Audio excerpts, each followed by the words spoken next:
9. Subjugação impiedosa e nefasta. Enquanto Coche devorava as distâncias na manhã de sol, acompanhando o esposo de retorno ao lar, Beatriz reflexionava sobre os presságios que a perturbaram nos dias transatos. As sensações aflitivas que a visitaram pronunciavam tragédia que felizmente não se consumou. A fervorada devoção que mantinha com o santo de Assis entregara-lhe desde então o espírito aturdido, confiando no socorro. A serenada da angústia não dissipara da mente a estranha sensação de que estava vivendo em atmosfera maléfica. Era como se demônios se tivessem apossado da herdade em que vivia. Aliás, mais de uma vez instara com o marido para que viverem uma larga temporada em Siena, onde não teriam dificuldade em adquirir um dos muitos palácios vazios desde a grande crise que assolara a Toscana. O marido demonstrava amá-la verdadeiramente. Não o duvidava, conquanto mantivesse naturais suspeitas em considerando as viagens frequentes que ele fazia, justificando-as com negócios complexos e intermináveis. Sempre que retomava, porém, mimava-a com presentes e tecidos, desejando-a bela e vaidosa. Por primeira vez, sentia que algo cruel os espreitava, a ela e ao esposo. Discretamente mirou o jovem companheiro, reclinado em estofado de plumas, lívido. Era belo, considerou. Talvez ele desejasse os filhos que tardavam a chegar. Se lhe pudesse oferecer algum varão, enchê-lo-ia de orgulho e o reteria mais demoradamente em casa. Os olhos se encheram de lágrimas, pois que o amor, em qualquer expressão, dulcifica as almas, estruturando nelas as bases da verdadeira felicidade, que nem sempre os homens sabem preservar quando a têm ou construir quando a não possuem real. Emocionada, tocou suavemente a nívea mão do amado, que estremeceu. Descerrou os olhos e sorriu, um pouco intrigado. — Que passa? — interrogou ele, cansado. — Pensava — retrucou ela com ternura. — Pensar? — contestou o gentil. — Não é arte que pertence aos homens? Preocupada comigo? Isto logo passará. Deve ser o peso dos problemas que me tem afligido ultimamente. — E por que não nos contas? Jurei que seria sua alegria e na dor, para a vida e para a morte. A voz tremia e um assomo de meiguice moldurava, transmitindo ao enfermo raios vivificantes e reparadores. Amo-te muito, marido. Vejo-te preocupado, sem o carregado, arredio. Evito perturbar-te. Aproximou-se mais do consorte e olhou com emoção. O esposo fitou-a demoradamente e, por primeira vez, uma cogitação honesta dominou-lhe o pensamento. Talvez o cansaço, a perda de energias, hajam-lhe facultado a lucidez, fazendo-o pensar. Pela mente torva, reexaminou os atos pretéritos e lamentou intimamente ser tarde. Logo, porém, refreou os lampejos que poderiam denunciá-lo, reassumindo a atitude de tola soberba, fechando os olhos, encerrando o benéfico entendimento. Quando os homens se reconhecerem fracos e interdependentes uns dos outros, quando as nobres expressões da honestidade moral dirigirem os impulsos, quando os desejos grosseiros forem submetidos à reflexão e à competente disciplina, quando as máximas do Cristo se espraiarem além do livro da Boa Nova para se incorporarem ao livro dos atos humanos de cada criatura, Quando o amor deixar de ser uma utopia e for exercitado pelos indivíduos, a felicidade reinará sobre as vidas na terra e o reino dos céus, estabelecido desde então, se alongará indefinidamente.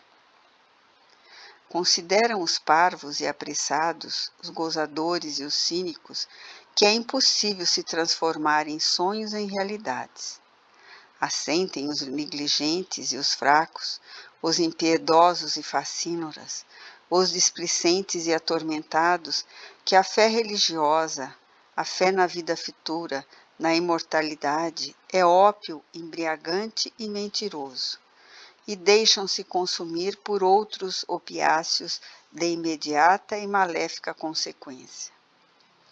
A distância dos homens que auguram e logo esperam o primado do espírito imortal na terra. Felizmente, amanhece. Já em madrugada de esperanças, esse período, embora as nuvens espessas que teimam por perdurar nos céus da atualidade social e moral da terra, nessa transição dos períodos evolutivos. Graças a isso, milhares de corações concretizam no momento as esperanças de Jesus Cristo, arrojando-se nos labores da fraternidade em todos os sítios e lugares. Ei-los nas frentes das batalhas desconhecidas, contra a miséria de qualquer matiz, junto aos órfãos e obsidiados, aos ignorantes e revoltados, à velhice sem rumo e à enfermidade sem medicamento, elaborando e firmando as primícias da era de paz e do amor. Nos dias do amor, os homens se sustentarão uns aos outros, e já não se farão lobos do próprio homem. A amizade se transformará em licor de entusiasmo, a correr nas veias dos sentimentos, conduzindo hemácias de simpatia nutriente que se converterão em plasmas de vida sadia. O comércio psíquico com os infelizes do mundo espiritual inferior não mais se fará, porque sendo o sol, o amor é vida que anula e subtrai as forças nefastas, transformando-as. O amor, por enquanto, na terra, encontra-se oculto em jazidas profundas, das quais só a ganga, o cascalho, tem merecido consideração. Os inesgotáveis filões permanecem desconhecidos. Dia virá, e já chegam esses dias esperados, em que o Paracleto se alastra na terra, corporificando vidas e vidas recristanizadoras, na epopeia de lídimo renascimento do cristianismo em sua primitiva grandeza e eloquente pureza. Dia virá. O colóquio, lamentavelmente interrompido pelo moço acossado, era inspirado pela senhora duquesa, tentando, em nome da divina providência, ajudar a diminuir as consequências dolorosas, envolvendo os nubentes nas defesas que somente o amor, a prece, a caridade podem proporcionar. No célere momento de intercâmbio salutar, energias balsâmicas e puras penetravam reciprocamente os cônjuges, emanadas da invisível mensageira da luz. No entanto, acostumado ao clima mefítico em que se rebolcava Girolamo, não suportava a transferência de atmosfera como se lhe produzisse mal, a que era refazedora. A interferência da entidade benfazeja representava o amor do Sumo Pai, que dispõe de recursos capazes de retificar todos os males, modificando-lhes as estruturas em que se assentam e corrigindo os que produzem por meios próprios. Não é necessário que alguém se faça verdugo de outrem para que a lei cobre os débitos do infrator. Há mecanismos providenciais que atuam automáticos e justos, refazendo e aprimorando espíritos, despertando consciências milenarmente ergastuladas na criminalidade ou na viciação.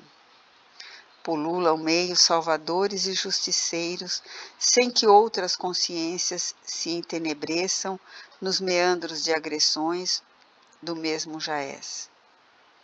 Levantando-se do equívoco ou do agravo, da transgressão da ordem e do dever, o espírito pode recuperar-se mediante a elaboração dos valores éticos, que, em verdade, são a alma das sociedades em todos os tempos.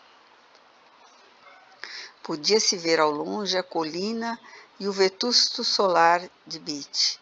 A condensa Beatriz falou, delicada ao marido. Estamos próximos, querido. Logo mais chegaremos a casa. Girolamo aprumou-se e olhou a herdade com seus ciprestes altos balançantes. Um constrangimento interior seguido de mau augúrio sitiaram-no. A alameda verdejante atraía, o amplo portão de acesso em ferro trabalhado escancarou-se à aproximação do veículo. No pátio amplo, a bela fonte jorrava linfa transparente. A alacridade dos servos e de alguns aldeães que lá se encontravam produziu agrado nos amos que chegavam. Ajudado zelosamente pelos lacaios, Girolamo pôs-se de pé e seguiu direto à grande estrada, encimada pelas armas tradicionais, com a introdução que ele mandara completar, iniciando seu período genealógico.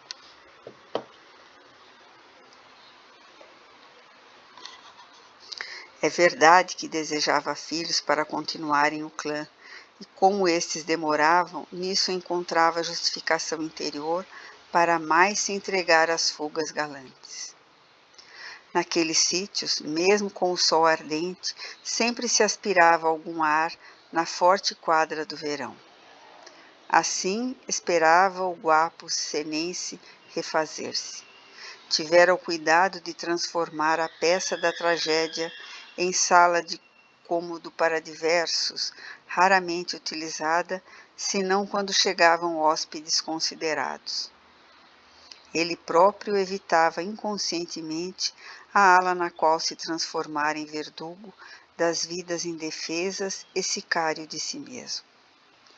Entretanto, na conjuntura que experimentava, voltava-lhe à mente com assiduidade o interesse de rever a recâmara, o que fez no dia imediato, como a vencer-se, sobrepondo a vontade dos primeiros lampejos de remorso.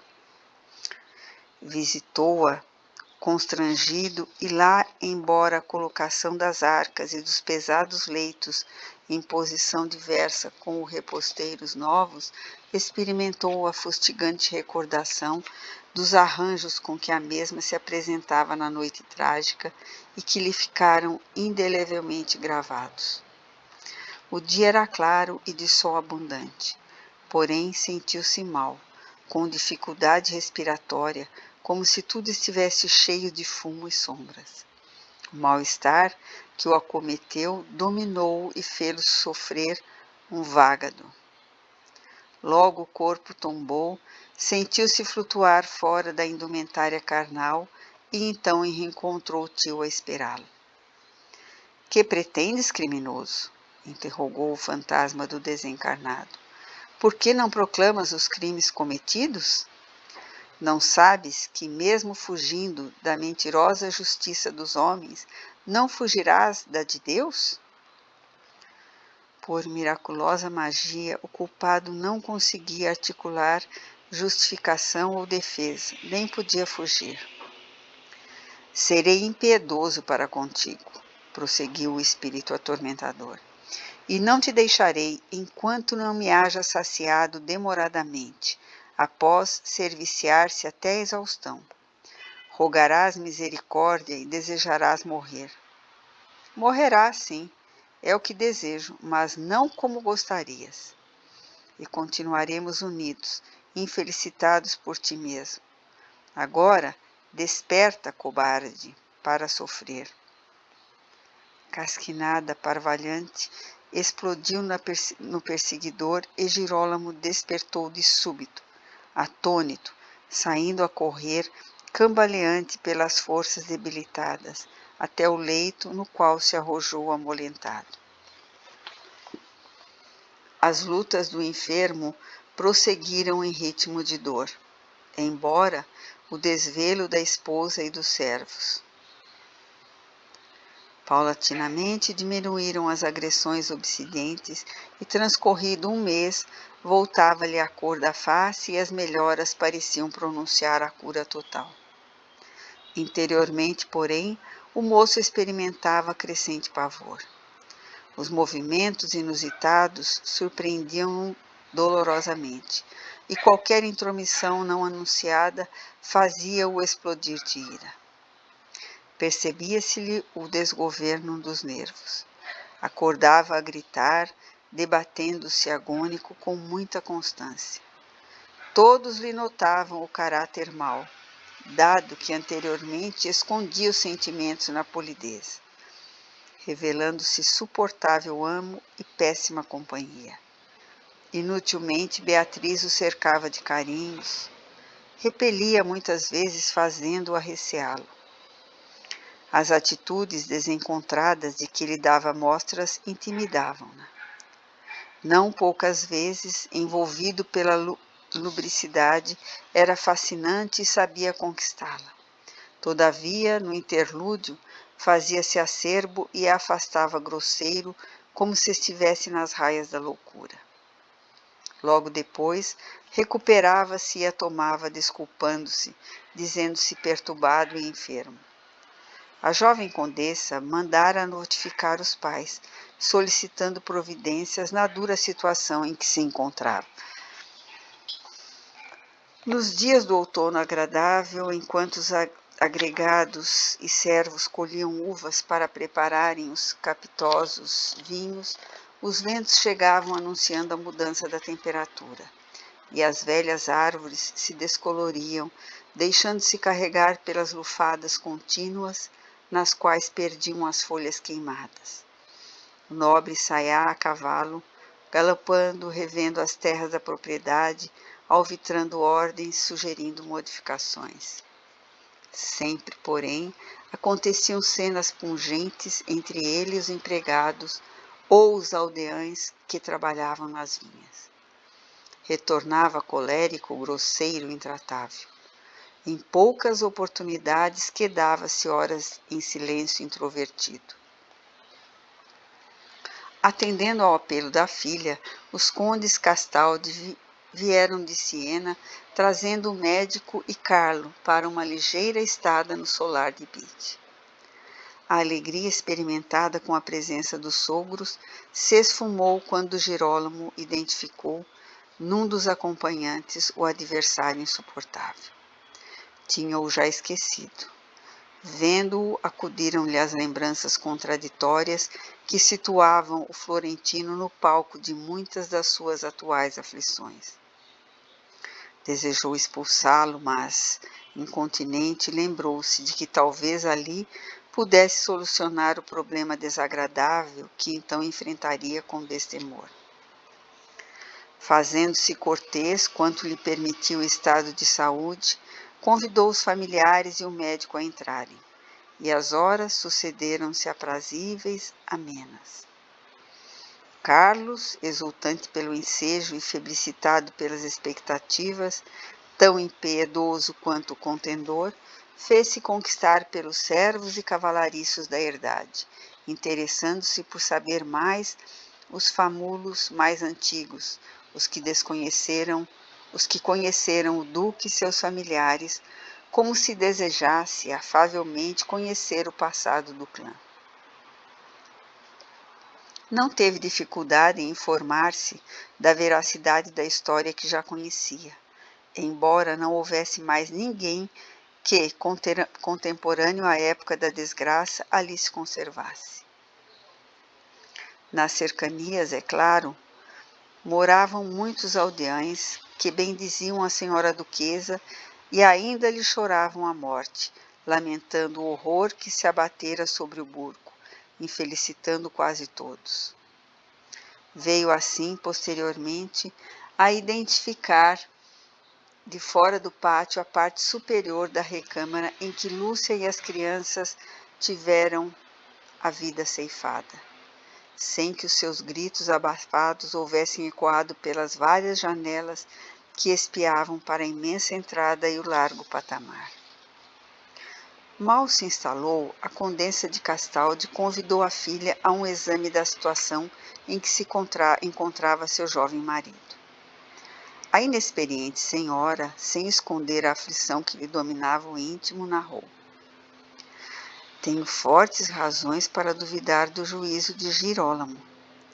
Desde que retornamos de Siena, apesar de vê-lo recuperar-se fisicamente, constrita-me constatar que ele perde a razão a cada dia que passa.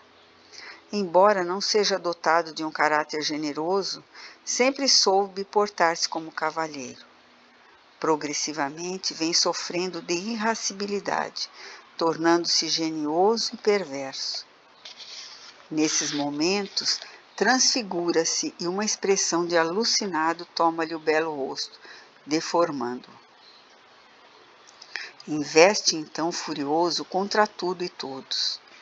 Já não é o mesmo esposo, tendo deixado há longo tempo de cumprir com os seus deveres conjugais. O que antes eu acreditava fosse consequência da enfermidade, verifico apavorada tornar-se uma obsessão tormentosa. As alternâncias do seu temperamento chocam-me e estou também por arrebentar as peias da convenção e do respeito que lhe tenho. Chego a temer que nos estados que assume ele não trepidaria em agredir-me. Concordo então quanto à gravidade do caso, alvitrou a genitora. Não há razão, porém, para alarme por enquanto. Estamos com o Dr. Michele e depois que ele seja convenientemente tratado, tudo se normalizará. Não me parece fácil, mamãe, considerou a jovem. Um mau presságio me aflige nos últimos tempos. Pelos dias do palio, enquanto meu marido estava viajando, e eu ignorava que ele estivesse em Siena, fui sacudida por inusitada aflição, como se as sombras que vivem na morte rondassem o meu lar, ameaçando-nos a paz. Receei enlouquecer. Filha, que disparates são estes? Interveio a mãe. Se o teu confessor for informado dessas ideias, que pensará de ti e de nossa família? Certamente andas a ouvir as superstições dessas gentes. Não é verdade, mamãe, acudiu pressurosa. Estou no meu perfeito juízo, e por isso mesmo são grandes os meus receios. Este solar me desagrada. Nunca me atrevi a contar a qualquer pessoa o que ocorre. Agora... Estás também doente, minha filha, interrompeu a condessa com preocupação. O clima deve estar fazendo-te mal. Ouça-me antes, mamãe, rogou a jovem atribulada, para compreender com maior segurança. Aos primeiros dias da minha aventural conjugal, fosse porque um enlevo me impedia de fixar pormenores, fosse porque estivesse inebriada, parecia-me viver a verdadeira felicidade. Paulatinamente, porém, comecei a notar que os servos evitavam a ala onde aconteceu a tragédia. Interrogando Marguerita e impondo-lhe ordens, ela narrou-me que os servos e aias domésticos escutavam sons estranhos, gargalhadas, gritos e imprecações provindos da peça onde culminou o funesto acontecimento.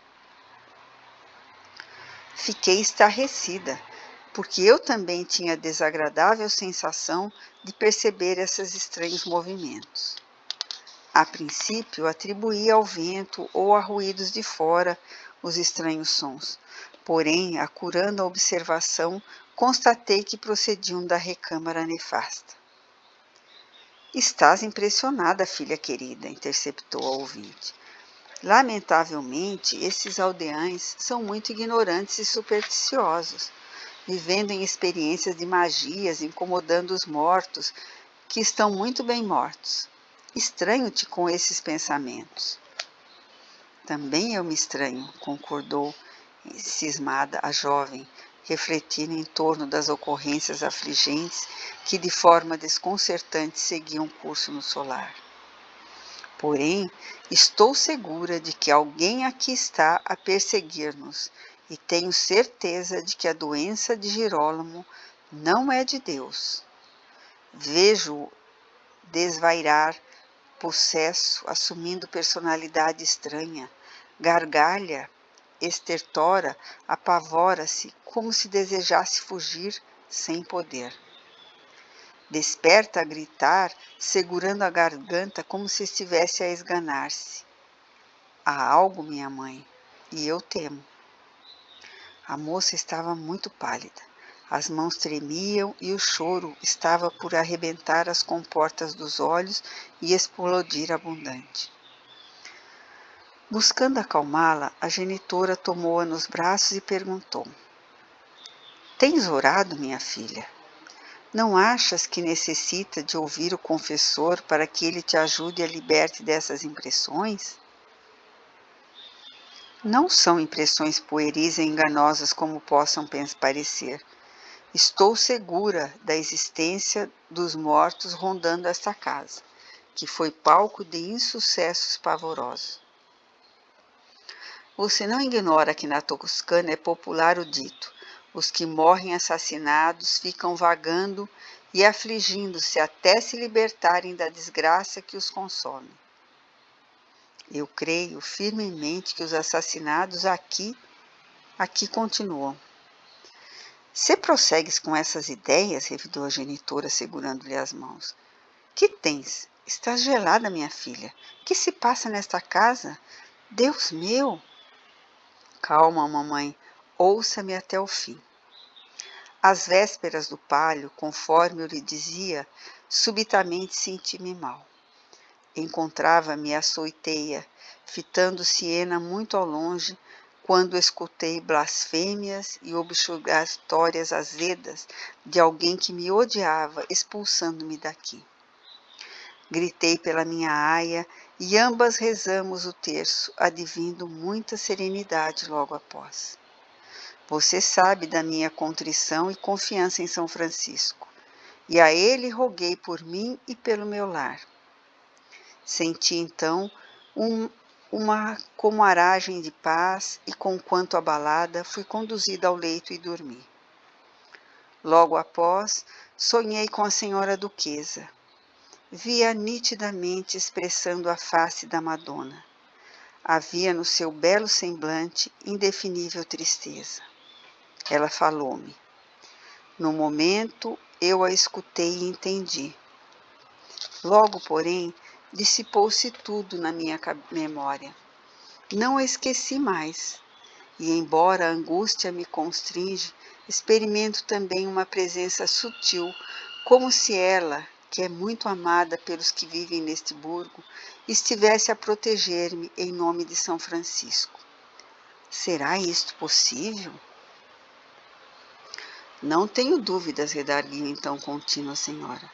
Inteirando-se das desgraças que aqui se consumaram há quase um decênio, teu pai, que era amigo do duque, foi informado de que a duquesa era para essa gente locais um verdadeiro anjo de bondade, muito voltada para Deus, como tu mesmo era devotada do poverello, a quem amava com extremos de arrebatamento. Com certa regularidade, o marido a conduzia à Umbria e de todos era sabido o amor que se nutriam reciprocamente. Desde que ela morreu, ele não mais fruiu qualquer felicidade. E Assunta, mamãe? Interpelou a jovem Cherubine. Você ouviu falar alguma vez dessa mulher? Não, filha, nunca. Essa mulher servia a casa na época dos acontecimentos. Originária de Chiuse, descendia dos antigos etruscos. Após os fúnebres sucessos, desapareceu, rumando a Florença, e de lá sumiu definitivamente. Os servos receberam a visita de um irmão seu, que veio procurar meu marido para inteirar-se do que ocorrera. Como se Girolamo soubesse de alguma coisa. por ignota força, parece-me sabê-la envolvida na desgraça.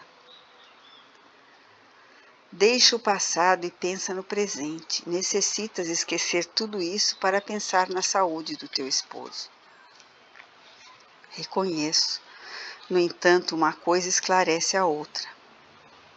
Todavia, isso perturba-te, sem levar-nos a lugar nenhum. É melhor esquecer o que não se pode retificar e viver, o que se pode e deve gozar.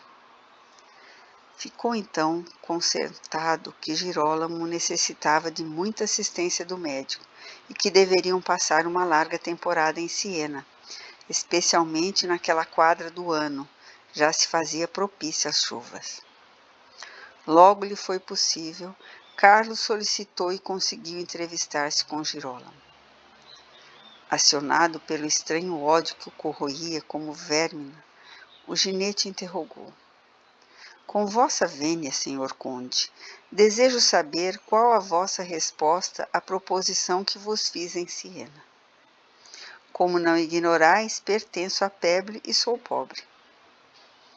O enfermo, sem dissimular a aversão que nutria pelo chantagista, fitou longamente como a espreitar os mais secretos ardis e pensamentos de que ele fosse capaz, demorando-se em silêncio. Após largo período, em que os dois se defrontavam, medindo reciprocamente a extensão da torpeza que a ambos possuía, contestou com enfado. Gostaria que me refrescasse a memória com a tua história caluniadora e sórdida. Expressou-se com alta dose de calculando o desprezo e acrimônia, objetivando escarnecer o desafeto ao máximo. Orgulhoso e vão, o florentino ambicioso contestou. Disse-vos que sou testemunha, de vista, do crime que praticastes na colina de San Miniato, contra uma jovem de nome Assunta. A segurança do comensal dos Castaldi e a informação nominal sobre a jovem assassinada colheram o conde de surpresa, impedindo-o de disfarçar o choque. Respondendo-se, porém, repontou. O que te referes? A mulher que, segundo penso, participou dos crimes deste solar e teve os lábios selados para toda a eternidade. Sorriu expressivamente. Girolamo ergueu-se de um salto e avançou contra o adversário. Este, porém, gritou. Pensei também na alternativa da agressão e vos aviso. Seria a última vez que atingireis alguém. Não vos perdoo a bofetada e pagareis alto preço pelo meu silêncio. Não vos atrevais por segunda vez, ou ambos partiremos para os infernos daqui mesmo. Eu advirto. O agressor parou junto a Carlo. Bufava e o ódio fazia-o estremecer. O olhar desvairado despia chispas. Que desejas, miserável? Inquiriu. Participar do seu doce far niente. A verdade custa caro e o silêncio sobre ela muito mais. Eu te matarei, canalha. Será mais um, apenas. Talvez. A vida para mim nada vale, mas para vós, a vossa vida regalada deve valer muito. E é isso que eu desejo. Estrugiu uma gargalhada de contentamento ante o pavor do senense, impossibilitado de qualquer atitude. Ocorre que, não obstante a grotesca personalidade que possuía, Carlo era também um sensitivo que facilmente sintonizava com o duque, desde a noite que na Piazza de San Domenico cogitara do desforço contra o insensato inimigo. Fortemente inspirado, chegara à conclusão de toda a trama que Girolamo urdia e consumara. Enquanto isso, Girolamo pensava como libertar-se do usurpador. Teria de correr o risco, matá-lo ou perder-se. A ideia que lampejou fulminante no cérebro doente acalmou-se, conciliador, obtemperado. Se necessitas de dinheiro, posso ajudar-te. Quanto às tuas acusações perniciosas, procurarei esquecê-las. Não me esquecerei, porém, de ti, prometo-te. Estou avisado, meu amo, retrucou com mal disfarçado sarcasmo. Arrancando pequena algibeira de veludo que trazia pendente do cinto, atirou-a ao ávido chantagista que anuiu sorrindo. Graça, signore, graça. Recuou em atitude servil e desapareceu além da porta pelo longo corredor. Girolamo, com o espírito aguçado pelo ódio, pôs-se a escoucear e gritou pelo pajem que acudiu aflito. Vinho, rápido, quero vinho. Da ira passou a gargalhada trovejante. Chamados apressadamente pelo pajem, os familiares subiram à peça do conde e o encontraram totalmente louco. O médico e mais alguns lacaios seguraram-no, resolvendo atá-lo a fortes amarras para impedi-lo de praticar qualquer desmano. Beatriz, ante o impacto do choque, foi vencida por um desmaio, e o pânico se estabeleceu entre os servos e auxiliares da casa.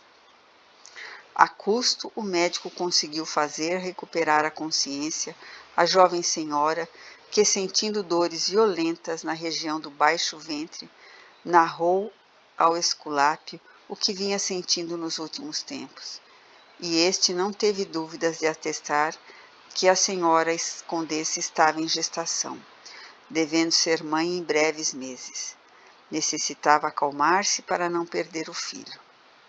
Conquanto a grande dor, a perspectiva da maternidade inundou-a de júbilos e anteviu o momento de dizê-lo ao esposo, que desvairava na alcova contígua. O conde Girolamo Cherubini ia ser pai. Após a excitação na qual as forças vingadoras exploravam o alienado, este caiu em grande lassidão, adormecendo em um agitado torpor. Só no dia imediato o paciente despertou. Aliado a tudo, parecia desconhecer o próprio lar.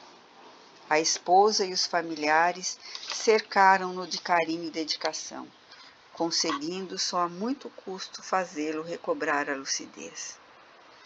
Depois da refeição matinal, quando parecia mais refeito, a esposa cercou-se carinhosa e anunciou: Girolamo, a felicidade entra em nossa casa. Serás pai muito em breve, graças a Deus.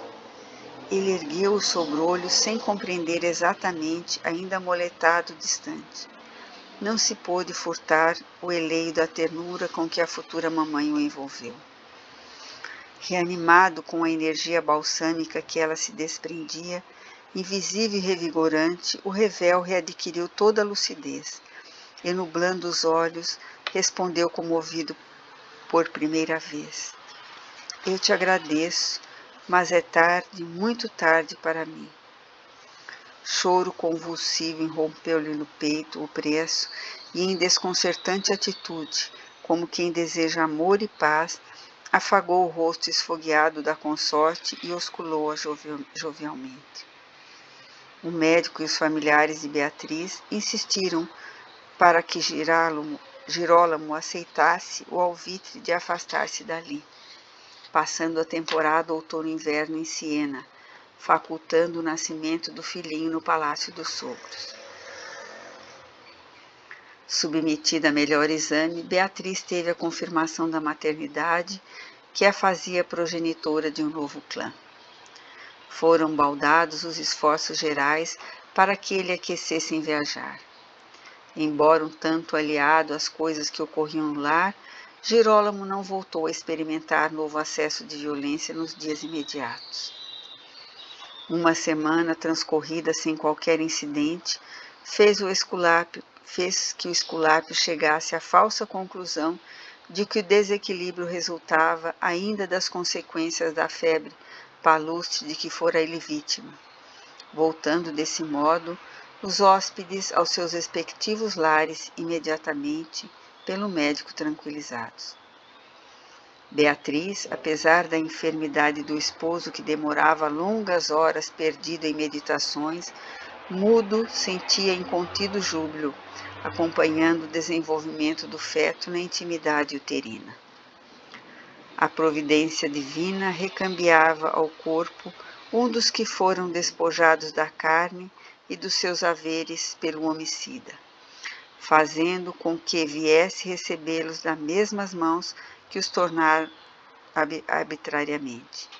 O pequeno Carlo, que a criminalidade de Girolamo assassinara fazia 8 anos, retomava ao lar na qualidade de seu filho primogênito.